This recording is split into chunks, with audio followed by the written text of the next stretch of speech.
we are going to talk about gangrene. Gangrene. And once again, I ask, is this topic covered by any other teacher? Any other teacher has taught this? Damodar sir, Ravindran sir, somebody? No, sir. No. Okay, okay. So, going ahead with what is gangrene? Hmm? So, instead of directly going on to a definition or something, first I want to make some background on that. How to understand this? This is a see, gangrene is a clinical emergency.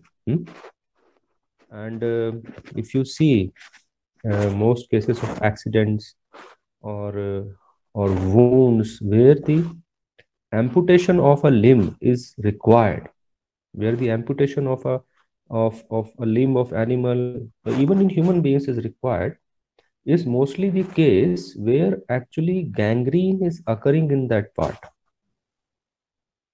If a part is undergoing gangrene, it has to be cut off to save the life of animal. It is such a kind of severe clinical or medical emergency actually.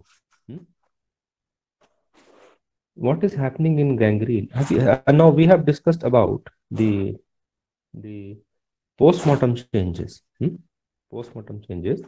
And in postmortem changes, we have talked about the invasion of dead tissue by bacteria called as putrefaction of the carcass.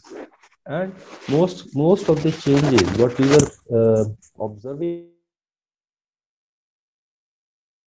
there in the most of the changes what we were observing in the postmortem changes were associated with autolysis, that is self enzyme digestion, or by the bacterial invasion, whether it is postmortem staining, bloating, edema, whatever those things were there. Try to understand this. These same changes are occurring in one part of the body in a living animal. You understand this point? In a living animal, these changes, postmortem changes associated with bacterial invasion, are occurring in a living animal in some part that has undergone necrosis. This is the key point. This is the gangrene. Gangrene is invasion of large necrotic tissue by saprophytic bacteria. Gangrene is invasion of large necrotic tissue. Large means extensive, little bit large, by saprophytic bacteria, that is gangrene. And most of you might have experienced at some point the smell of a dead animal, a dead rat, or a dead rotting carcass of an animal surrounding in your surroundings. Somewhere you might have always might have somewhere you have experienced this is the smell of a dead animal, dead carcass, isn't it? Now you understand this clinically. If you encounter this smell in a living animal, that means that animal is undergoing gangrene. Please remember, when you start practicing medicine and you encounter this smell of a dead carcass in a living animal, some part means some wound is there, you are dressing the wound, you are treating the wound, and you encounter such smell, you understand that gangrene is taking place in that animal. All right. So first basic requirement for gangrene is always necrosis. Whenever there is necrosis, there is always a chance of gangrene. If you remember, among the sequelae of necrosis, I have mentioned at some point that apart from other changes like resolution, like calcification, especially in case of the coagulative necrosis, there is always a chance if it is extensive, that the necrotic tissue may turn gangrenous. Hmm? So first basic requirement is extensive necrosis. And whatever the etiology of necrosis are, etiology of necrosis, especially coagulative necrosis, I'm not saying that it cannot occur in the case of liquefactive necrosis or in case of caseative necrosis. It is very rare actually, but the etiology of I should say better. I should say better. The word is etiology of cell death. Etiology of cell death, like sudden stoppage of blood supply.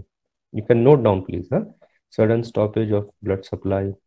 It leads to what? Anybody can tell me what sudden stoppage of blood supply will lead to? Anybody remembers?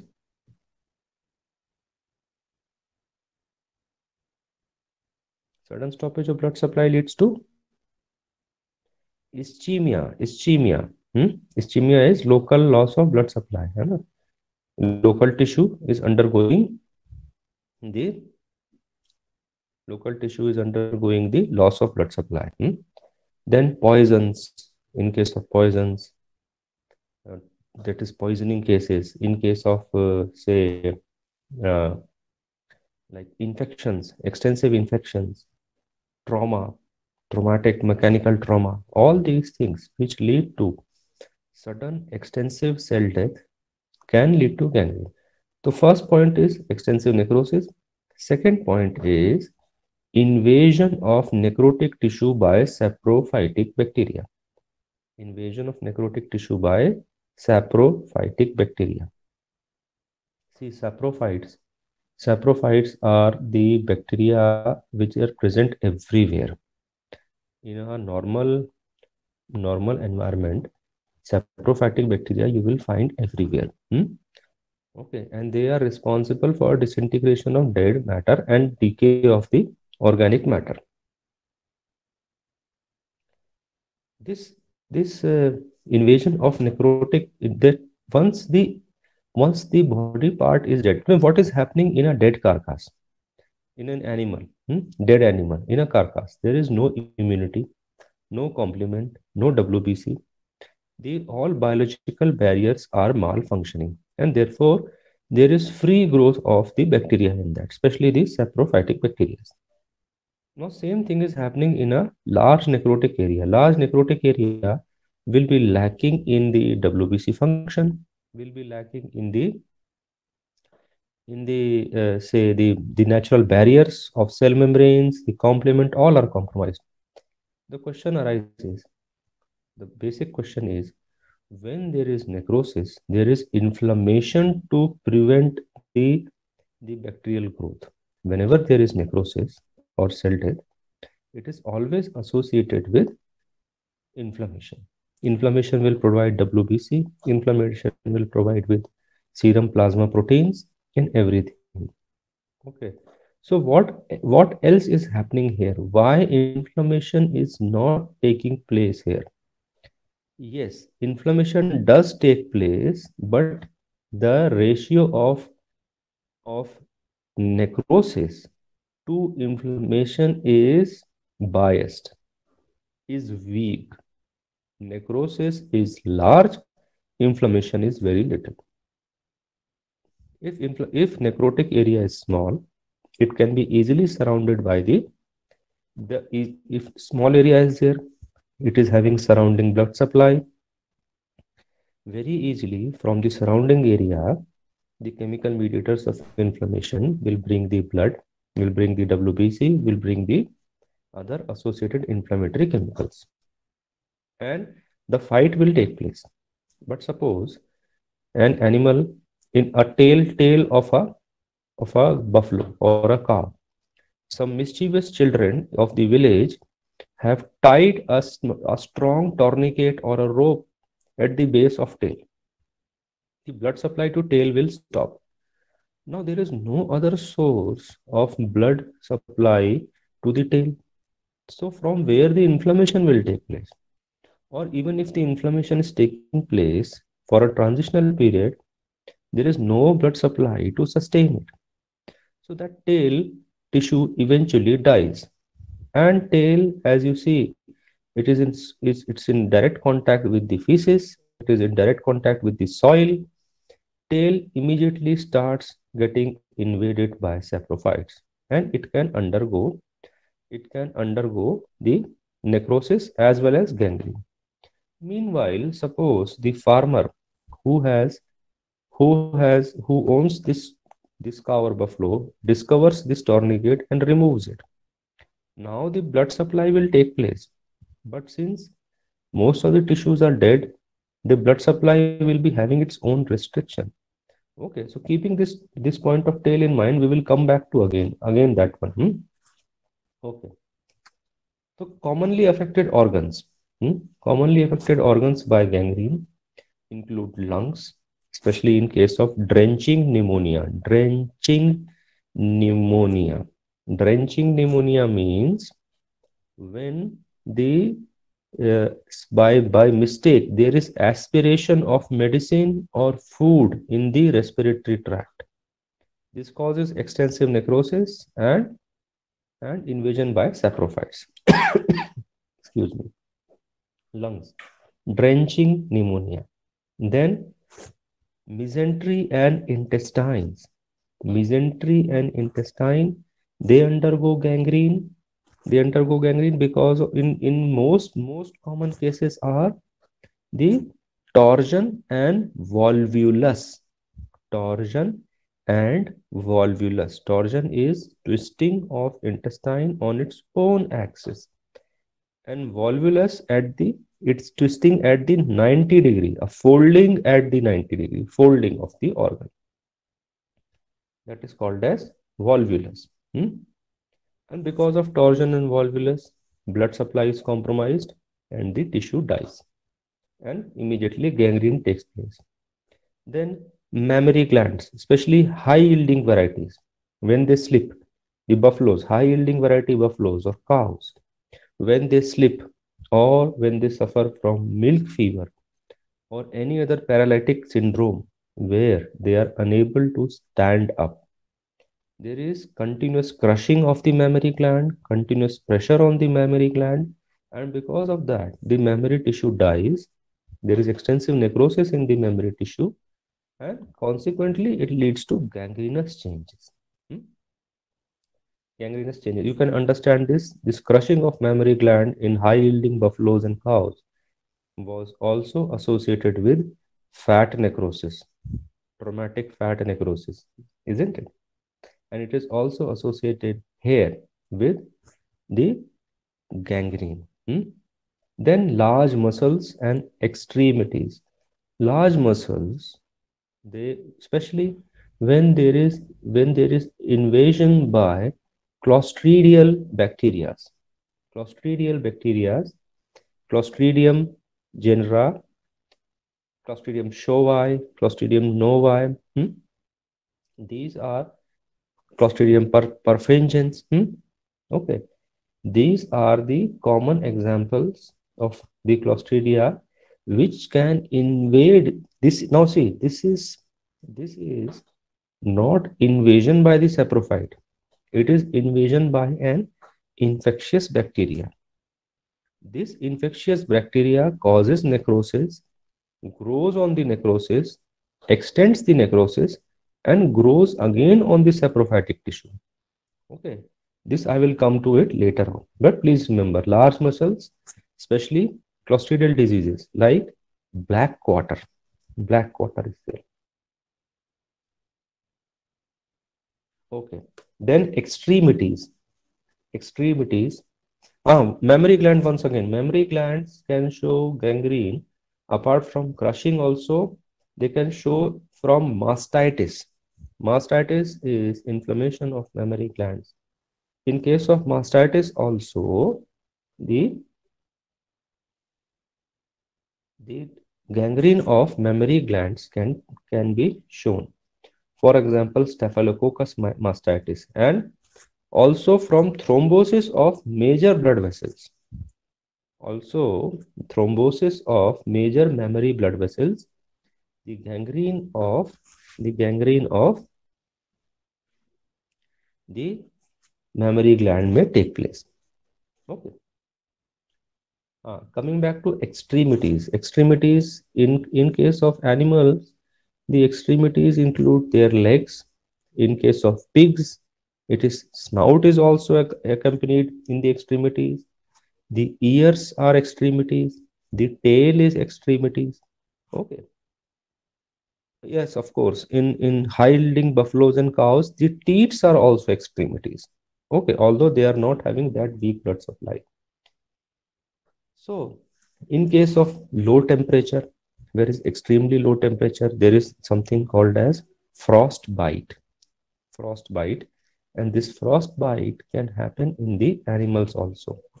Okay, the nose, snout, the ears. Okay, in some animals, even the this horn associated tissue, the living tissue of horn may also undergo necrosis and gangrene. Okay, the tail is very commonly seen to have gangrene. Okay, low temperature, frostbite. Frostbite means what? Extreme low temperature will lead to death of the cells, including the blood vessel cells, endothelium of blood vessel. And when the endothelium dies, there is thrombosis. There is thrombosis, and this thrombosis leads to stoppage of supply of blood to the tissues. Thrombosis leads to stoppage of supply of blood, and therefore there is necrosis of the tissue, associated tissue, and this is easily invaded by the saprophytes and the gangrene occurs. Then ergot poisoning. Ergot poisoning. Ergot poisoning leads to extensive peripheral vasoconstriction. Extensive peripheral vasoconstriction, and therefore there is stoppage of this. Ergot is a chemical. Ergot is a fungus actually.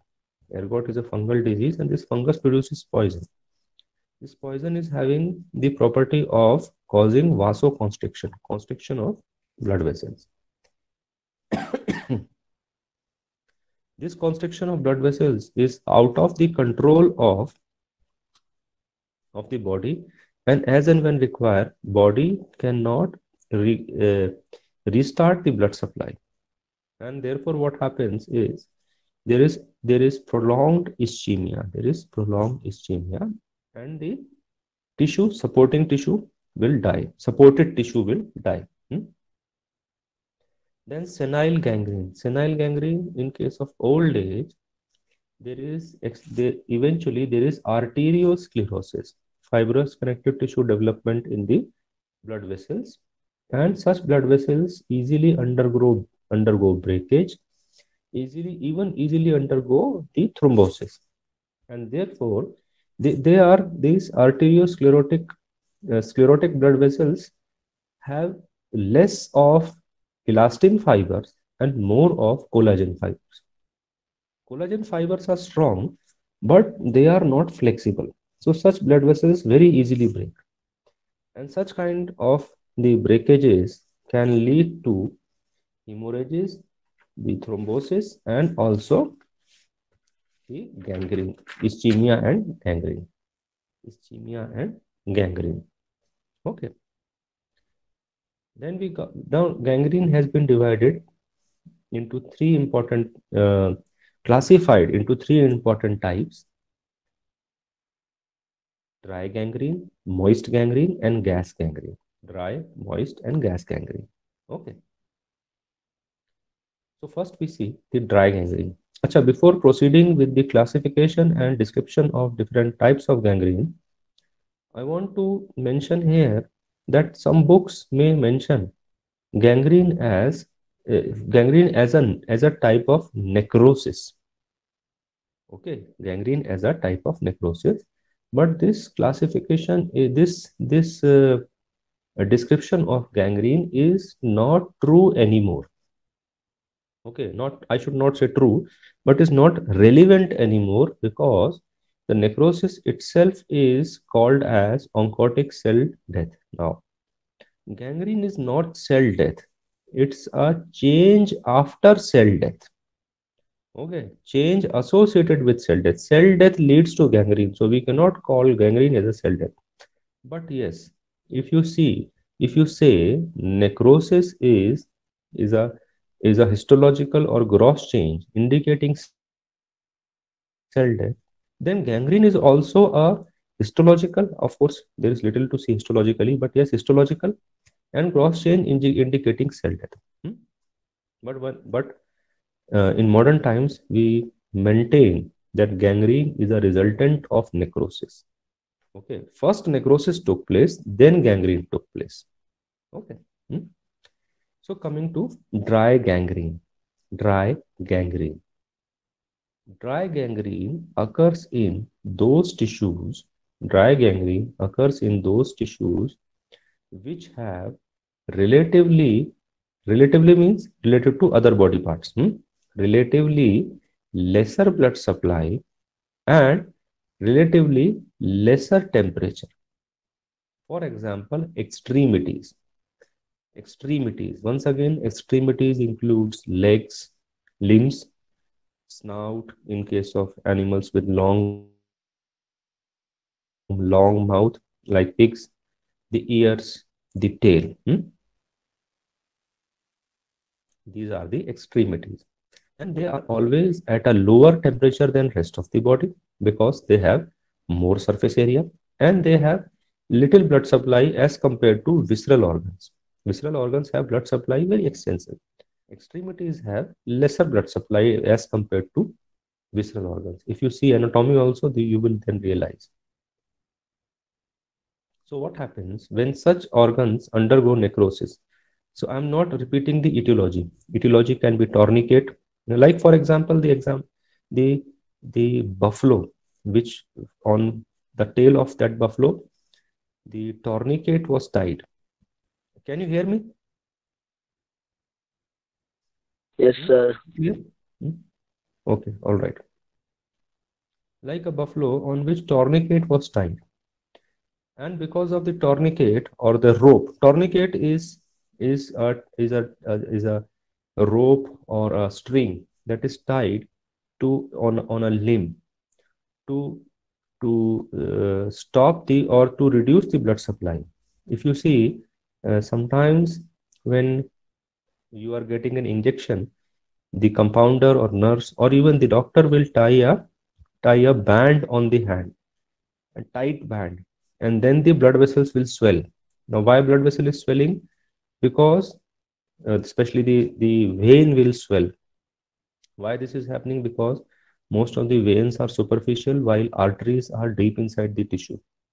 So when we tie a tourniquet to a reasonable strength, the vein is pressed to stop the supply, while artery which is deep inside as well as artery is having strong blood supply. So it keeps on supplying the blood, but blood is not going back by the vein. So vein will swell. So immediately it is seen, and doctor can take out the blood from that. This is called a tourniquet. Tourniquet. You will learn this in clinical medicine also later on. So tourniquet is nothing but a string or rope or a band which is tied. So if there is a strong tourniquet on the tail blood supply will stop and some portion of tail will start undergoing necrosis. Being contaminated heavily, this will be very easily invaded by bacteria. However, soon the farmer discovers it and removes the tourniquet. Now blood supply resumes. Which area that is already necrotic, heavy thrombosis, there the blood supply will not resume. Below that, the tail will remain dead. Above that, where the blood supply has resumed, lot of neutrophils will come. The fight will begin, not allowing the spread of necrosis. Okay. Since the limbs, including the tail, they are having large surface area, they are having lesser blood supply, so they show very fast evaporative losses and the necrotic area dries very fast. Necrotic area will dry very fast. And Now, because the area is drying, area has lost water, the growth of bacteria also becomes slow. The temperature is also reduced because it is extremity. So growth of bacteria is slow. Gangrene, here I would like to have your attention, please. Gangrene has tendency to spread. Please understand this. Gangrene is a colony of saprophytic bacteria. The gangrene is a kingdom of saprophytic bacteria. And this kingdom wants to spread to the living part, take it over, kill it, eat it up. Gangrene has tendency to spread. Dry gangrene, being dry with slow growth of bacteria, its spread is slow. And then there is a point where there is life. WBCs will come, especially the neutrophils will come, and they will not allow this spread any further. So this is the point of fight. Point of fight. It is also called as line of demarcation. Dry gangrene in extremities will show line of demarcation. Dry gangrene in extremities will show line of demarcation. This line of demarcation is that point where the live tissue and the dead tissue meet, where the live tissue and the gangrenous dead tissue meet. Towards the side of live tissue, there is extensive inflammatory change.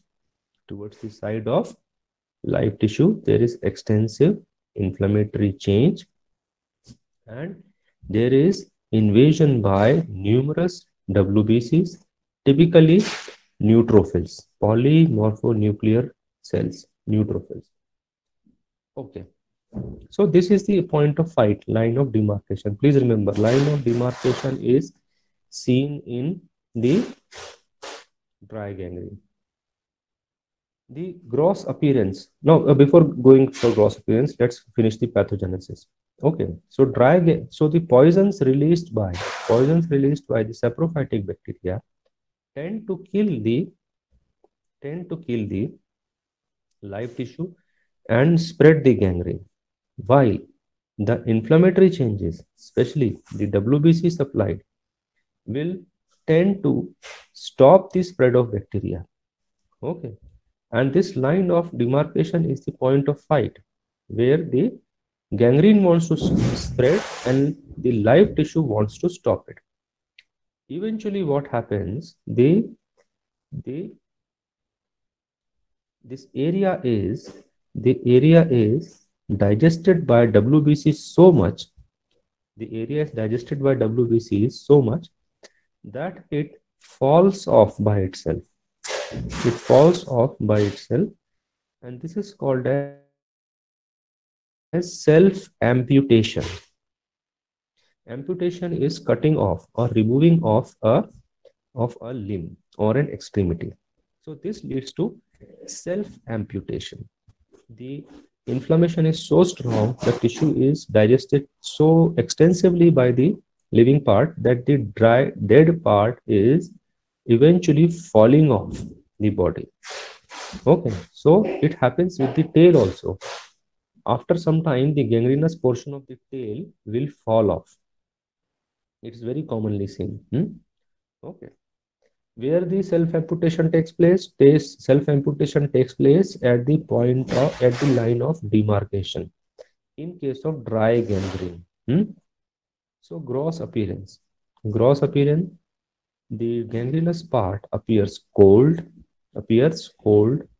leathery, and tissue is shriveled. Shriveled means it will show wrinkling. It will appear wrinkled. Tissue is shriveled and appears mummified. Have you seen a mummy? That Egyptian mummies? You can see they do not appear like a normal human being, isn't it? They appear like literally a cover of dry, wrinkled skin over the skeleton. That is what is a mummy. isn't it? So they appear mummified, like dry, shriveled appearance will be there.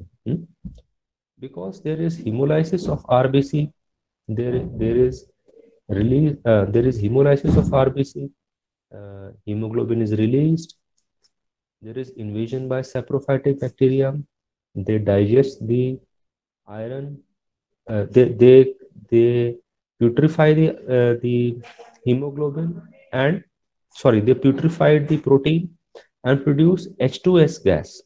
They putrefy the proteins and produce H2S gas. This H2S reacts with iron in the hemoglobin and produces a greenish black precipitate of iron sulfide.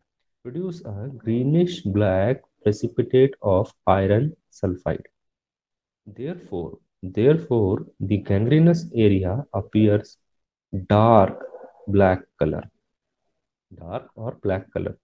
If you can correlate this point can be correlated to post-mortem staining, pseudomelanosis in a dead body, in a carcass, isn't it? Because there is putrefaction and it produces foul smelling gases, therefore gangrenous area will always be giving a foul smell.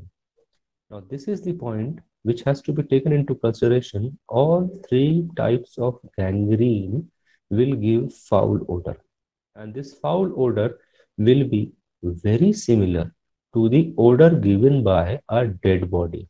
And that is why I say, clinically, in a live animal, if you encounter a smell, if you feel a smell of a dead carcass, you understand that there is necrosis and gangrene going on in that animal. Okay, anyways, going ahead. The point of demarcation, the line of demarcation will be observed where there will be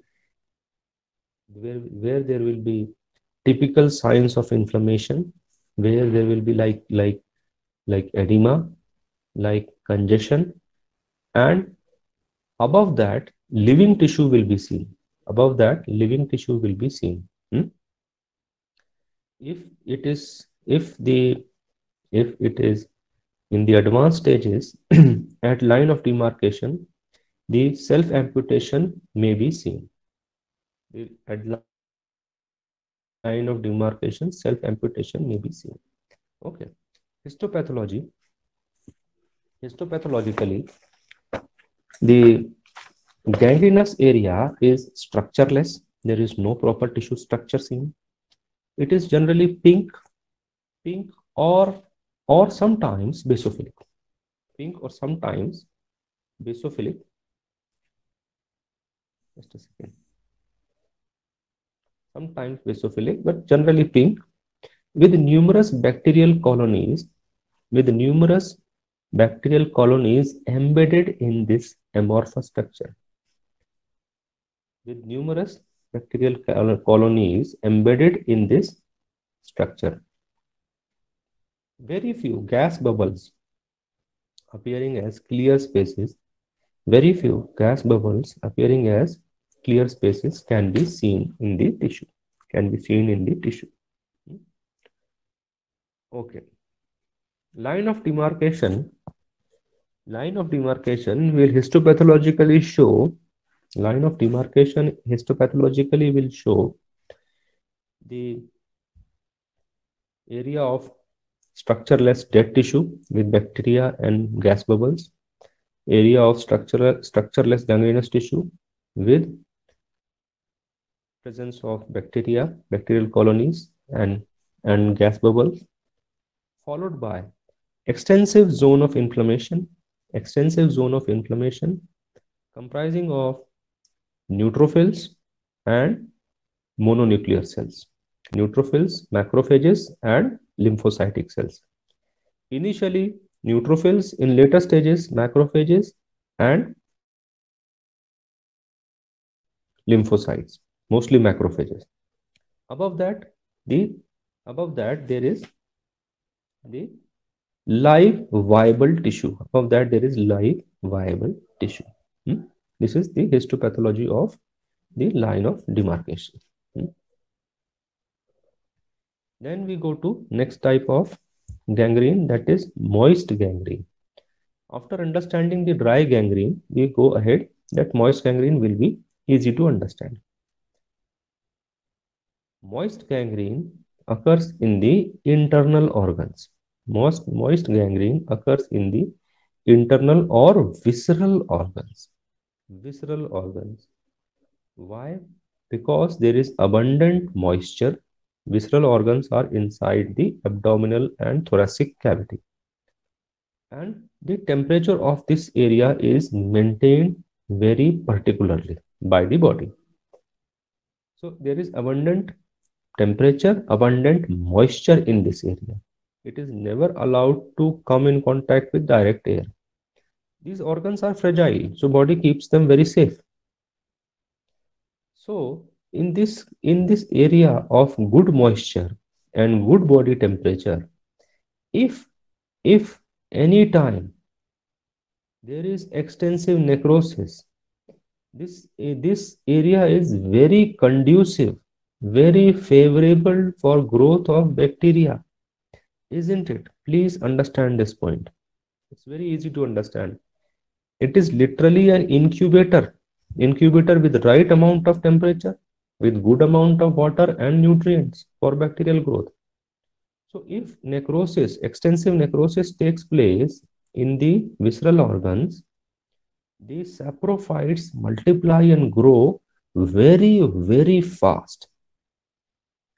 So typical examples are like the say torsion volvulus, where there is twisting of intestine either in its own axis or 90-degree twisting of intestine.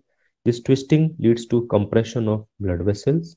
Twisting leads to compression of blood vessel, immediate stoppage of blood supply, and extensive ischemia and necrosis. Extensive ischemia and necrosis. Okay. Then in cattle, next year, third year, you will study about fasciola and other, say, the other parasites. In these cases, what happens? These parasites migrate through the visceral organ parenchyma. They they pass through the visceral organ, say liver. Fasciola immature stages pass through the liver, and during this passing, they cause extensive necrosis. And many times they themselves carry one bacteria, Clostridia. And such, sir. And anyways, this Clostridia we will discuss in gas gangrene, not here. Okay, don't confuse. Just understand there is traumatic death of the tissue. Traumatic death of the tissue by falling down, by rupture, by torsion volvulus, even by poisons, by by extensive infections. There is extensive death of the tissue of the visceral organ, and therefore it is now very easily invaded by the saprophytes, especially from the intestines. They spread very easily, and they cause extensive, very fast gangrene of the affected part. This gangrene is very, very aggressive. This gangrene is very fast, and it literally leads to rupture of the organ. You can, in many cases, the dead tissue is observed totally degraded and liquefied. Dead tissue is observed totally degraded and liquefied. And in such an this the death takes place very fast because of saperemia. Death takes place very fast because of saperemia. The poisons and bacteria are absorbed by the surrounding blood vessels, surrounding tissues. They flow through the blood, cause the shock, toxic shock, toxemic shock, and death. The surrounding tissue very easily absorb these poisons of the spreading gangrene. They flow through the blood, cause the toxemic changes in the blood vessels, and death. Grossly, the affected organ is degraded, ruptured, and liquefied. Grossly, the affected organ is degraded, liquefied and ruptured. There is strong smell of indole and scatol. Indole and scatol. The indole and scatol are actually the products of bacterial, especially E. coli digestion. Huh? The typical fecal smell or rotting fecal smell is because of indole and scatols and H2S, other putrefaction associated gases and H2S. They produce very offensive foul odor. They produce very offensive foul odor. There is no line of demarcation. There is no line of demarcation. The organs show the organs show extensive organs show extensive the organs show changes associated with shock, like heart will be rounded, etc. Changes associated with shock. Microscopically, one more point. The affected area is hot. The affected gross change. Affected area is hot and later on turns cold. Later on turns cold. It is congested to bluish black in color because of H2S. It is congested initially, but later turns bluish black or greenish black, bluish black or greenish black because of H2S production. Then microscopically, the tissue appears liquefied. There is first, the tissue is structureless, appears liquefied, no specific staining. Tissue appears structureless, liquefied, no specific staining. There are numerous saprophytic bacteria. Saprophytic bacteria and gas bubbles present inside the dead tissue. Dead tissue. Okay. There is no line of demarcation, no nothing. Okay. Please remember, death in moist gangrene is because of saperemia. Saperemia, Sapremia. Saperemia, that is flowing of saprophytes and their products in the blood. This leads to toxemia and death. Toxic shock and death. It leads to toxic shock and death. Death may also take place because of organ rupture. Death may also take place because of organ rupture leading to hemorrhage, or peritonitis and shock, Okay. So we complete moist gangrene here, and now it remains with gas gangrene. There is not enough time to start with the gas gangrene without confusion. Okay. So any doubt till now? Anything you want me to repeat or discuss again? Please.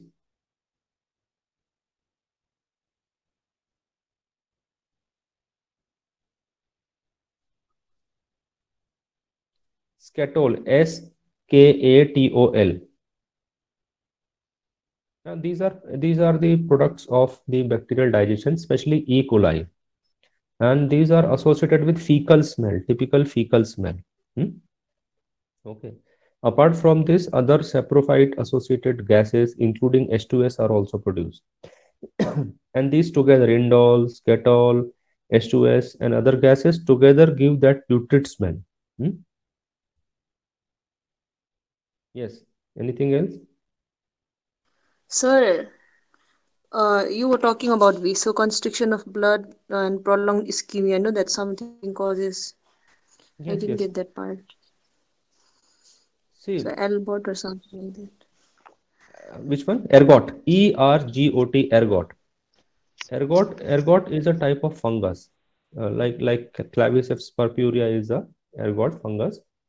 And now this ergot poisoning, suppose the fodder fed to the animal, let's say dry grass or something, that was contaminated by this fungus, ergot fungus, and this is containing that poison. Now you understand this point that the blood vessel opening up and blood vessels closing down. It is all under the control of nervous system, autonomic nervous system. This poison, ergot poison, is having the effects on the nerves. It causes, I should say, they are neurotoxic. They are neurotoxic, and their major effect is when the animal consumes them, it causes extensive vasoconstriction. Hmm? Vasoconstriction means the blood vessels reduce the lumen, they constrict. When they reduce the lumen, the blood supply is compromised to the supplied area. So, okay, fine, this happens. In normal condition, also this happens. Okay. But if this is extended so long that the supply to this area is compromised for a very long time, there will be ischemia. Ischemia is local loss of blood supply. So blood supply is not there. So oxygen is not there. Nutrients are not there. Those supplied area starts dying. Okay. And that is why the necrosis takes place.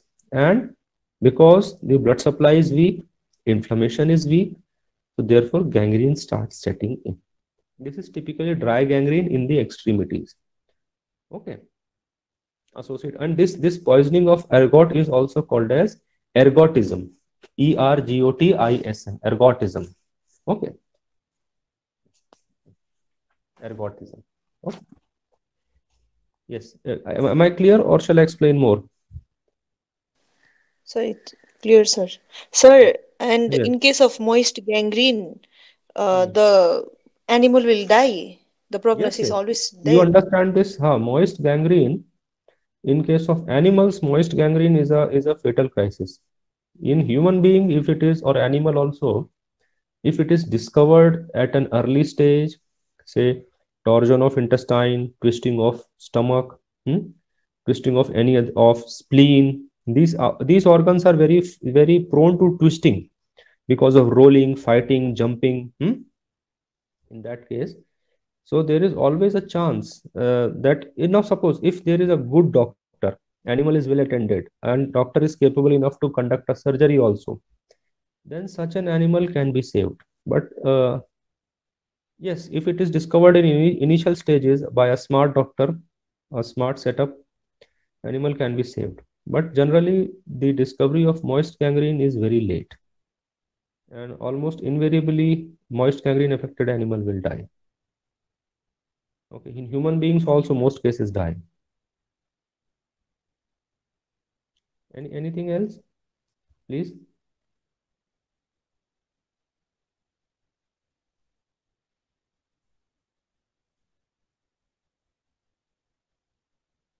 Hmm. That is gas gangrene. That is next topic. Don't worry about it, huh? I will discuss that. That is gas gangrene, huh? Next class, that is gas gangrene. That I will explain very extensively, huh? Don't worry. Yes, something more? Okay. Anybody else? Sir, the histopathology of line of demarcation or of dry gangrene, could you please Yes, explain? yes, yes. And in dry gangrene, the gangrenous area is structureless, mostly pink, but sometimes bluish here and there, with numerous bacterial colonies in that, numerous bacterial colonies, and very few gas bubbles which appear as clear spaces. Then there is histopathology of dry gangrene, histopathology of line of demarcation in dry gangrene. Line of demarcation is point where inflammation is taking place, which is trying to stop the spread of gangrene. Understand once again, gangrene is something which wants to spread and take over the whole body, kill it and digest it. है ना? So inflammation saves it. So at the microscopic level, the dead tissue below the line of demarcation will appear same, structureless, pink, with numerous bacterial colonies and gas bubbles. Very few gas bubbles. The will be comprised of, line of demarcation will be comprised of extensive inflammatory changes, with with with extensive, very extensive infiltration by neutrophils in the initial stages, and later stages, if you make the slide in later stages, with macrophages and lymphocytes, mostly macrophages, few lymphocytes. Okay, and followed by this, above this will be the live tissue. This area will be showing very high congestion of blood vessels, and also sometimes formation of the fibrous connective tissue also. Okay, this is line of demarcation. Above live tissue, then zone of extensive inflammation, initially neutrophilic, later on mononuclear inflammation, and below that gangrenous tissue. Yes. Am I clear, or shall I explain more? No, sir, it's clear now. Thank You you, have sir. to you have to compare this with the histology of moist gangrene. In moist gangrene, there is no line of demarcation. Tissue is not, say, pink or sometimes here and there basophilic. Tissue is generally liquefied, no structure, and extensive numerous bacteria and numerous gas bubbles. Numerous bacteria, numerous gas bubbles. Okay. Yes, sir. And after this finishing of gas gangrene, your assignment will be to compare all three types, because this gangrene gives very easy questions, and every year I see students missing them out. So once this is over, the third part is over, then the assignment will come. So those who are smart ones will start preparing the assignment now itself. Okay. Yes, anything else?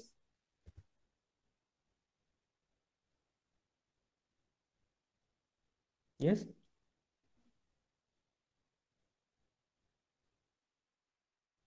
Shall I conclude this class then? Okay. Thank you. Thank you, sir. Thank you, sir.